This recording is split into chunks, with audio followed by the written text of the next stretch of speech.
another one. Perfect. Thank you very much. So you'll have to bear with me. I'm currently on crutches at the moment, so I won't be wandering around like Dario and Tom. But we are also short one member of the panel session for the moment. So you will have to bear with us. Hopefully, Karine will be sort of ushered onto the stage when she does arrive. As mentioned before, I'm Jamie Davies. I'm the deputy editor at telecoms.com. I'm going to be trying to do as little talking as possible, but asking the two gentlemen to my left at the moment to be both pragmatic in their answers, but also put their blue sky thinking hats on, but to clearly differentiate between the two. But if you guys could introduce yourself first and foremost. Paul, you have the mic in your hand. Hi, I'm Paul Ceely. I'm the Director of Network Strategy at BT. I'm not sure I need to say much more than that. It kind of says what it says on the tin, I guess. And James Crawshaw, an analyst with Omdia, covering service provider IT, IT and operations. Okay. Well, just to kick things off, before we move on to the actual sort of meat of the topic, James, you got the mic. You can kick things off here. Where are we in the 5G journey? What are your thoughts right now in terms of progress? Well, I think we had a good setup there from Dario and Tom. They gave us some good data points. As Dario pointed out, the deployments of 5G is coming at a much faster pace than historical generations of mobile technology.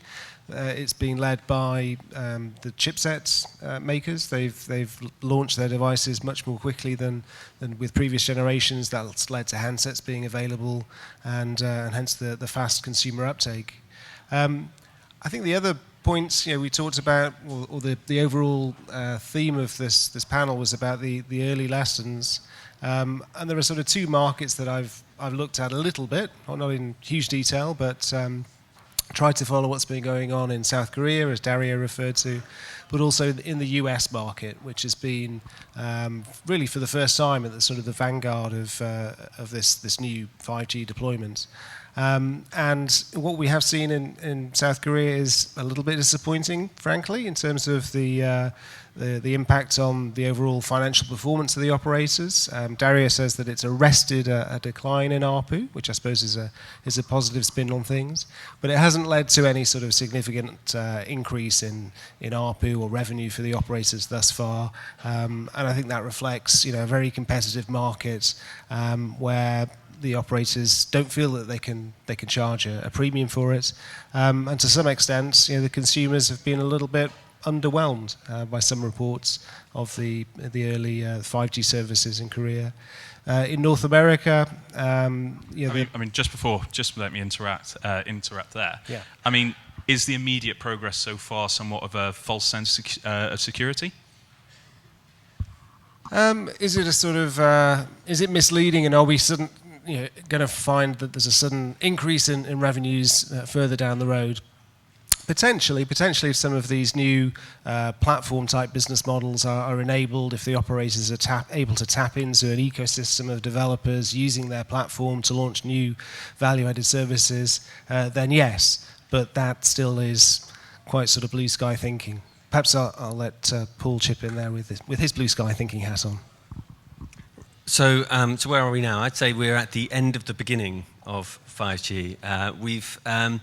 And so the focus up to this point has been on smartphones, the 5G smartphone, much more in the consumer case, and that we've got good devices, really good devices that came out very early. If you compare to the first generation of 4G smartphones, they were horrible, if you remember. And for the first couple of years in Europe, it was primarily dongles. So to have smartphones at launch was a big thing. So that bit has worked well. The deployment of the equipment, we've got. So just thinking about the UK specifically, obviously BT's building in the UK. We've got really good coverage, so the technology is working pretty well. The deployment of the actual equipment, because it's a really big physical upgrade, is proving quite hard to do. Just all the practical difficulties of replacing lots of equipment on there. But in terms of the access element, the technology is working pretty well. We've got good coverage, good experience, good performance. So that's a good side to it. I think when people talk about new revenue opportunities, as we had just in the earlier summary, those are all happening a little bit later when we bring in new parts of the technology beyond the access network. So that's still to come. So for the moment, it's very much the same kind of business that we're used to, if you see what I mean. So shouldn't expect anything mind blown on the spreadsheets before, in the short term or medium term, really. In the short term, it should be the same. You shouldn't expect brand new incremental revenue streams that you didn't have before, if you see what I mean. This is very much an improved experience, improved smartphone experience for the kind of customers that we had already. All the new revenue opportunities are happening a little bit later when you bring on the new 5G core and all the new slicing, all of those kind of technologies, which are coming a little bit down the line. I suppose this is the question for the both of you, really. I mean, how do you feel sort of consumer adoption and the sort of the attitudes of consumers are sort of taking towards 5G at the moment? I mean, obviously there's a bit of a bigger, meaner, stronger mentality to advertising, but is that ever going to be enough? And do you ever see the telco industry shifting beyond that? So when I think about the positioning of 5G, primarily we're seeing this as I think we'll have someone who can also answer this question. But should we introduce briefly? Yes. So, Karine, if you'd just like to introduce yourself briefly. Sure. Hi. Good afternoon. Sorry for, I think, being a bit late. So I'm Karine Dussert-Sarthe. I work for Orange. I'm the EVP in charge of product design and open innovation. I've joined Orange 6 months ago, and I work at the corporate group level, servicing all of our OpCos. And I'm very much focused on, as you probably know now, 5G, because this is the biggest thing that is going to happen in the industry in the next, 5 years from now. So I'm happy to share a few things with you. Okay. Well, I mean, Paul was just sort of going through. Well, do you want to finish for a second? We've only got one mic, I'm afraid, Sure. Karine, so I'll give it back to you then. So do you want to repeat the question? Well, yeah, we're just talking about consumer adoption and consumer attitudes towards 5G at the moment. So consumer attitudes, I think when we're talking about 5G, from my perspective, having worked on this for a long time, from a consumer's perspective, it's an uplift in the experience. It's all part of network quality, and that's where it needs to come. So it needs to provide an enhanced network experience. Not necessarily a big jump in experience, but if you wanted a quality network experience, then you need a 5G network. Right now, as coverage for ours is pretty good. As I think in 5 years' time, if you were a network without 5G competing with a network with 5G, then the quality experience would be dramatically different and you wouldn't be able to compete. So kind of in the long term, you can see that there's going to be big differences. But right now, it's always difficult to talk about the experience as you go from one generation to another to non-technical people, to people that are not in the game, as it were. I saw this with, in hindsight, everyone looks back at 4G. Well, 4G was straightforward. We had it was really obviously going to be much better. But I remember spending probably a year trying to convince people that the experience would be better. And in hindsight, it clearly is different, much better than the 3G experience. But at the time, people were saying the same kind of things that they're saying now. So from our perspective, it is, as you said, communicating about a really good network experience and like the best network. That's certainly what we in BT are trying to do, provide a premium experience to our customers. Okay. I'm guessing that neither of you two will probably want to answer this one, so I'm gonna put James in the spotlight here. Good. Thank you. Do you think? Obviously, you'd mentioned that the South Korea consumers aren't that open to premium pricing. But do you ever think anyone will be open to premium pricing? Well, they may well have been open to premium pricing. So far in South Korea, about 10% of mobile subscribers have upgraded to 5G. And those early adopters may well have been prepared to pay a premium, but the operators didn't try to charge it. There have been surveys in America, for example. PwC did a survey recently looking at American consumers and their willingness to pay a premium for 5G services. And they found that around half of them were willing to pay, and a premium of around $15 a month, which, on top of an existing $60 package is quite a chunk. But in practice, the operators have either felt that a survey didn't reflect the economic reality, that when it came to the crunch, they wouldn't actually pay for it, or operators felt that if they tried to charge a premium and their competitors didn't, they would lose out. They'd end up ceding their higher paying or early adopter type customers. So that's been the experience in those markets. In the UK as well, we haven't seen any premium pricing. Dario referenced the fact that you can be clever with tariffs and just make 5G available for your more expensive tariffs. That can also lead to some sort of increase. But yeah, as we were saying, perhaps these scenarios of incremental revenue opportunity come further down the road when some of the capabilities that the new 5G core will bring in. And today we don't have that. We just have a better RAN. Did you want to add something? Well, any thoughts on the consumer sides? Oh, I have lots of thoughts on the consumer side. So go bananas in that. No, but maybe on your question, I guess. Well, maybe just one thing is, if you have a tariff by which you don't give to the lowest tariff plan access to 5G, it is premium. So by definition, this is very much premium, because you can't allow, and there's a few examples. Australia has been doing this. I think in the US, you take Verizon, you can't access 5G for the lowest price. So I think yes and no to your question. I think there is a premium in some markets. Maybe I just want to add something. So Orange is not present in the UK. It used to be present. We are present in many geographies, and we know, obviously, we're thinking about a consumer, launch in the markets where we operate. And mainly it will be, so we've launched in Romania as a kind of a big test, like real commercial test, but in a kind of small geography for us. We're thinking Poland, Spain, France, all of the big geographies in Europe for, before the end of the year, depending on spectrum, etc.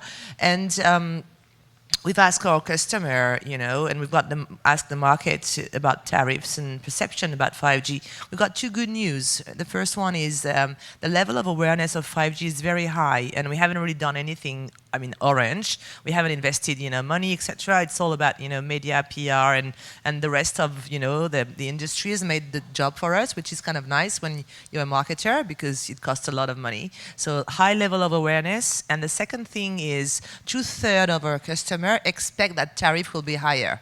We haven't said anything, right? But they kind of have an expectation about better service and therefore, a premium. I'm not saying that this is what we're going to do, but it's just something to have in mind. So I think it's a nice start. I mean, is in terms of actually how you guys make money off 5G? Because I know, obviously, I think James, you referenced this sort of research that was being done before. I mean, do you envisage a lot more of it coming off these premium tariffs, as it were, or the launch of new services? I think it's a combination. Obviously, we're kind of in a public space, and we're not, ready yet to announce anything. But it's obviously those two directions and the combination of the two, and it depends on the market, conditions. So if you're operating in a market where competition is super hot and no one charges a premium and no one cares about services, then you'll have a different strategy than if you operate in a market where whereby it's less competitive and you have like in Australia more very very high level of very tech savvy people where you can absolutely leverage on this. So I think the answer is depends by market by market. So as Orange, I'm very much operating with my opco, and I really leave that to them in terms of their go-to-market strategy. Okay. So this I'm going to stretch out to all three of you as well, and this is a two-parter, one with the pragmatic hat on, one with the blue sky thinking. Where are these services going to emerge from to start with? Because a lot of people have spoken about VR. I'm probably one of the VR. biggest. Oh, I'm complete opposite. That's okay. I didn't think know it's a that. complete waste of time. But let's be realistic. What for the next? Say Orange loves VR. I said Karine loves VR. It's very different. Very well nuanced. So what is realistic in the next 12 to 18 months? And then with this big idea thinking, what is the next 5 to 10 years? Who wants to? Maybe I'm not starting on that one. Well, I don't want to hog the mic. I don't want to hog the mic. Yeah. So in terms of, I was thinking when you're talking about the sort of the new opportunities. So when I think about the big new opportunities, those are coming a bit further down the line. As I think was in the early introduction, a lot around the enterprise space I think is really interesting. That's where we see potentially completely new areas are being connected. I mean, one of the things I think, just stepping back a little bit, in terms of thinking about what's a network generation going to be known for, and in hindsight, 4G is known for smartphones and streaming. And I think 5G, and the reason why it's got so much hype, is because everyone thinks 5G is the same as digitization of the society, of everything being connected, and it's all one and the same thing. And this is, I think, the reason why governments and public policy is so interested in 5G, because of this digitization agenda that everyone knows they need to do. So I think that is where the big opportunity will come over the next 10 years. Over the next 18 months, it's still early days. Sort of, as I said at the beginning, we're at the end of the beginning. We're still early days. So in terms of new things to come along over the next 18 months, I think we'll still see content being really, really important. Talking about streaming, I think was mentioned in the beginning. That's going to be really important, and the device quality and the network quality will be really helpful for that. Whether AR and VR will come in that time frame, I'm not sure, but it will be important at some point over the next 10 years, I would say. I mean, I think there's a lot you can also obviously already do with 4G.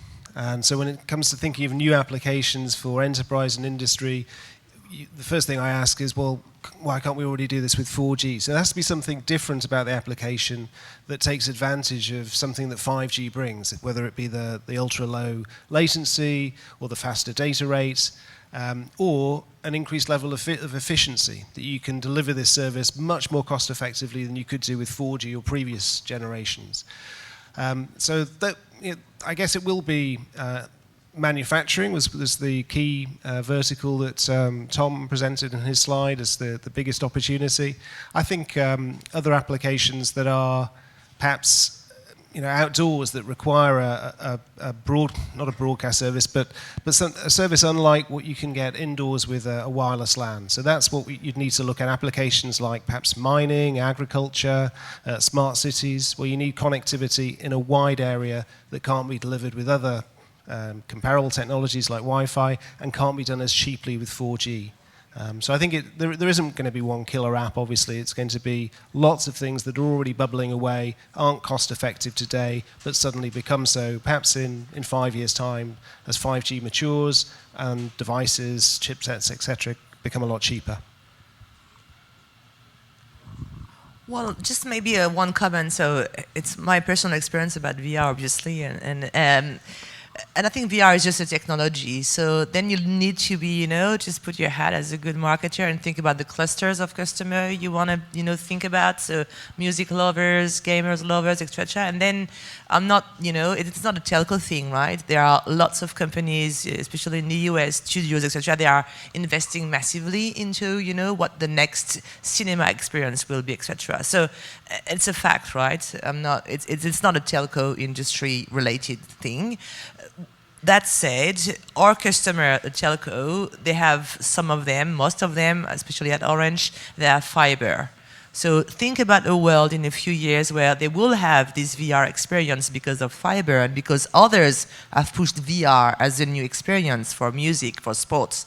Then we have to come up with, obviously, how do you bring that to life outside of their home, especially, you know, when we coming to this idea of multi-connectivity and having the same service available, you know, in your pocket, outside of your home with 5G, and at home with fiber. And this is in that way that obviously we need to think, you know, and it's not going to be the next thing in the next 12 months, of course not, but it's something, you know, we have to think horizon 2 and we have to think ahead, I think, as telco, which is why I think VR as a technology is something that still needs to be on our agenda as a telco. Well, what I wanted to know is, I mean, obviously, we'll leave the VR. We'll talk about that afterwards. Don't worry. Sure. Want to bring it back to the enterprise side of things, because obviously this is something that both you guys brought up in that particular answer there. The one thing I'm quite sceptical about, and I want to draw attention to an EY study that was released this morning, which stated that 56% of enterprise customers aren't ready and don't feel they will be ready to apply new connectivity models in their business in the immediate future. I mean, where 66. 56. Where are the wins? What verticals do you see the big wins coming from over the next couple of months? I mean, I know Dario has put his targets out there, but looking at sort of actual telcos, where are you guys looking? So maybe I'll just start. We've just launched a big and large experimentation in Antwerp, in the port of Antwerp. So it's live and it's with the customer. So for us, we're very much focused into the industry. And if 56% are not ready, 44% are ready, which is big, right? So let be that way. I think we need to start somewhere, and we're starting, you know, as Orange, we're starting with our Orange Business Services customer, and we've put, you know, the first step into that direction. And I think again, 44% are ready. It's massive. If it's the case, I don't know, maybe you need to tell me your source, but that's a massive number. I love that number. Interesting. Okay. Well, the source was, Ernst & Young. So. Yeah. Yeah, I agree. It's a high number. I mean, enterprise customers come in all shapes and sizes, and some of them don't really have a technology team at all, and they just want the minimum effort of what they're doing, and so clearly they're not going to be looking. So 44% is a pretty big number in that context. So where are we looking? So I can't talk about it too much because we're in the middle of sort of doing a big sort of strategic analysis of some of these things. So we haven't fully worked it out, but we have done some pieces of work already with some of the customers. Again, a port. So we've been working with Belfast Port on some logistics. It seems like an area, because I know. Logistics in and around port, and that kind of like, I think it's quite good because it's at this stage it's still quite a self-enclosed environment, so you can you can do something special in that place. So we do work with Belfast Port, and that's again around AR and VR usages in a port environment, which. And we've been doing work, I think, health in the West Midlands 4G investment, and so some really interesting use cases you can use. Less about, I think on one of the slides it was mentioning robotic, or one of the things people talk about is like robotic surgery. It's less about that. It's more about remote, paramedics or in ambulance kind of care. Before you get to the hospital, you can make huge differences to life outcomes with relatively simple things that require highly reliable connectivity. So I think that's a really good area for working on. But in terms of enterprise, one of the things I would say is that 44% is a high figure. What we find is a lot of our enterprise customers are really interested in what 5G can do for them. There's been so much hype, and they say, so what is going on? And then we explain, and obviously we've launched a network, so then we explain to them. And it's really interesting. What we find, or what I personally find, is when I talk to customers, sometimes it's unexpected. The thing that it can solve for them is not obvious unless you're in that particular industry. So you really need to go and work in partnership with them. to find that out. So for example, in hospitals, I didn't realise this, but just talking about highly reliable connectivity, and they're saying if you could get me high reliable wireless connectivity inside a hospital everywhere, that would be amazing. The reason being that cleaning cables is really, really hard to do. Not something not being in that area would have thought about. And that's the kind of thing you need to do. So we see a huge amount of interest and lots of ideas coming through, and I think we need to sort of in our company, and I think collectively across all of the operators, is work with those customers to take those ideas and turn them into real things. And I think there's a huge opportunity.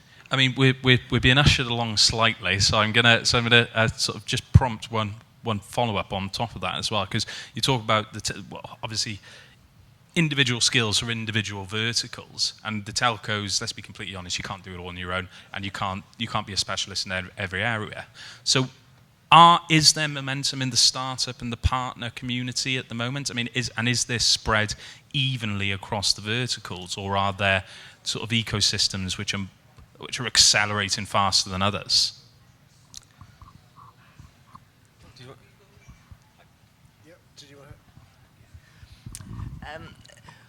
Well, I think that's an excellent question, and so we're very much focused at Orange on the ecosystem as well. And so to do that, for example, I know we are in London, but Vivatech is the Viva Technology is the big gathering of startups, and in Paris I think it's the 5th edition this year. And so we've launched like a 5G challenge, very much focused on a few industries or on a few use cases, just really to gather momentum on what the ecosystem can bring to us. We're very much into we can't do things by ourselves too much, so we've got to get the support and the help of people that are really focused and dedicated, and we're also here to help. So we have lots of assets we have incubators, we have a digital venture fund, etc., and we're very much also into the kind of specialization of those assets to really focus on what really matters for us. So 5G is a really good one, and we're really investing heavily, and we also we'll announce a few things in a few months around that specific area. So that's I'm very strong believer into let's just get the support from others and just not try to reinvent or to invent things by ourselves, because this is not what we're good at as telco usually. James, Paul, do you want to fire up? Have we got time for one question maybe before? No, being kicked off. No, fine. Okay. So it's a similar story. I'd say there's loads of interest from lots of organisations. I think we, as an operator, need to get better at working with a large variety of startups. That's a thing that we need to work on. As you move towards a platform model, that's a really key capability. Where we're looking is we look at what we think are the most interesting verticals, and there's easily enough people for us to work with in those kind of spaces. That's what we're seeing. How do you decide that? Is it which one is the richest? It's a mixture of internal capabilities, UK-specific capabilities, timelines, etc., etc. So it's because we're looking in one area. It's probably in one geography. For our 5G network, it's really looking around. So where is particularly strong and innovative in the UK, and then we look at what capabilities we've got that can be applied there. And then we're finding that when we do that, there's lots of organisations we can work with. So it doesn't seem to be a problem pipeline-wise, I would say. James, fire away quickly, or I'm in trouble. Not a great deal to add. No, operators need to work with partners, systems integrators. They need to tap into the developer community. They need to open up their systems with APIs, make themselves more easy to do business with. That's really the secret, I think. It's always been a challenge. Hopefully, this time round with 5G, they'll get a bit closer. Perfect. Well, thank you very much, guys, and I will hand back over.